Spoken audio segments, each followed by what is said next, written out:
MK2.AVI. Now, well, banks and commodities are putting pressure on European markets here. Checking the Euro First 300 at this time, it's down about 0.5%, and banks are among the top losers. Reuters is reporting that the UK finance minister is considering a tax on bank profits as a way of raising revenues. And taking a look at some of those bank stocks, we can see the Royal Bank of Scotland is down 2%, Standard Chartered down 0.5%, and Lloyd's is down 2.25%. Energy stocks lower as crude prices fall, and miners lower as gold fell to its lowest level in more than a week. Guys, thank you so much for having me on again. Well, as we all know, UK banks are heavily exposed to Dubai debt. Last weekend, The Independent on Sunday, a British daily reported that British banks appointed auditors KPMG to help them recover their money. HSBC, the Royal Bank of Scotland, Lloyd's and Standard Chartered are said to be part of the group trying to recover the over $30 billion lent to Dubai World.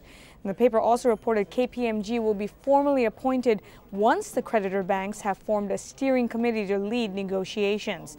Now, the details of this arrangement have yet to be revealed, but KPMG declined to comment. Thank you so much for having me on. And the United States will definitely have a key role, as it is not only the world's biggest economy, but also one of the world's top carbon emitters. The U.S. and China are responsible for 40% of global carbon emissions, and the decisions they make will have a big impact on what happens at the summit. U.S. President Barack Obama has said the Copenhagen talks should cut a deal with immediate operational effect, even if its original aim of a legally binding pact is not achievable.